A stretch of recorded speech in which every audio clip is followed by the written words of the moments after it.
la famille, donc nous allons vous apprendre comment on fait pour faire des œufs.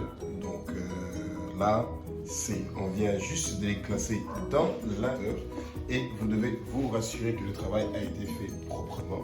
Alors, ce que vous devez surtout faire, c'est d'abord de bien nettoyer la machine, qu'elle n'ait pas des microbes ou des parasites dedans parce que ça pourrait être mauvais pour vos poussins qui vont naître et qui ne sont pas encore vaccinés. Donc, c'est très important de vous rassurer d'abord que l'incubateur a été bien nettoyé et vous avez trouvé des œufs qui ont plus ou moins les mêmes dimensions. Donc, vous n'avez pas besoin de les nettoyer en avance avant de les mettre dans la machine.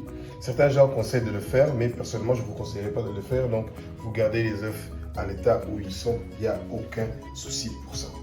Et donc, vous ne mettez pas encore de l'eau dans l'incubateur. La seule chose que vous faites, c'est d'abord de mettre les œufs dedans. Ensuite, vous devez vous rassurer que vous allez mettre assez de l'eau. Donc, en fait, vous devez avoir une bouteille d'eau comme celle-là. Et on va mettre de l'eau. Vous mettez de l'eau.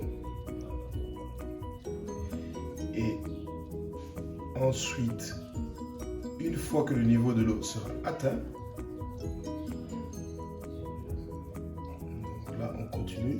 Donc vous voyez, ça c'est une petite bouteille d'eau, mais on continue encore parce que voilà, ça ne va pas être vraiment complètement plat, mais vous devez vous rassurer que le niveau de l'eau est bon. Ok? Et de l'autre côté, on refait la même chose.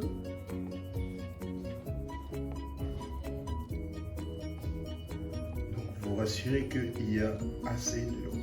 Et ça sera un sport très important que vous allez faire, de régulièrement contrôler s'il y a de l'eau dans, voilà, s'il y a de l'eau dans l'incubateur. C'est très important. Donc, si vous voulez vous rassurer que votre production pourra être optimale, vous devez vous rassurer que les œufs ne sont pas ont été produites entre 8 et 10 jours. Donc, les œufs qui ont été produits depuis 15 jours, c'est pas sûr que ces œufs-là vont... Alors là, aujourd'hui, nous écrivons seulement la date d'aujourd'hui, le 21/12. Voilà. C'est juste une référence pour qu'on sache que les œufs sont entrés dans la machine le 21 donc, décembre et dans quelques 21 jours, on devrait avoir des poussins. Donc, c'est très important d'identifier que les œufs ont seulement été produits il y a 8 jours ou il y a 10 jours, de préférence entre 7 et 8. Et vous devez les mettre tous en même temps dans la machine. Ce qui est totalement différent par rapport à un incubateur de 1000 œufs. Celui-là, vous pouvez mettre les œufs au fur et à mesure que vous êtes en train d'avancer. Vous pouvez faire par exemple des lots de 50, de 100, de 200 ou de 300 et vous pouvez les mettre dans différents étages. Donc là, il n'y a aucun souci. Mais pour les petits incubateurs comme ceux-là, vous devez vraiment vous rassurer que vous allez mettre tous les œufs en même temps. Donc voilà, donc là, on vient d'allumer la machine. Vous devez vous rassurer que vous avez une bonne prise parce qu'en fait, c'est deux prises différentes que vous êtes en train d'utiliser. Donc, ce que vous utilisez, c'est vous utilisez la partie d'en haut pour la température, qui contrôle la température. C'est géré par cette prise-là. Et la partie en bas ici que vous voyez, c'est la partie qui est en train de faire tourner les œufs. Alors, là, vous voyez que la température est en train d'augmenter. La température doit être constante à 37 degrés. Donc là, on y va, on appuie sur plus. Et au fur et à mesure qu'on appuie, là, elle vous donne déjà 37 degrés.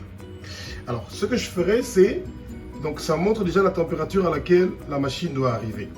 Donc, il faut vous rassurer qu'une fois que vous avez branché et que vous avez appuyé sur le plus jusqu'à ce que ça arrive à 37 degrés, et vous attendez, et quand, après un certain temps, vous revenez et vous voyez que la machine, la température a augmenté, vous devez constamment vous rassurer que la machine est en train de travailler à 37 degrés et que le niveau de l'eau, donc vous voyez là, est très important de suivre ça de près. Ok? Donc, espérons que vous avez beaucoup appris et nous allons continuer ensemble à apprendre des belles choses, comment vous devez faire pour avoir des poussins produits par vous-même.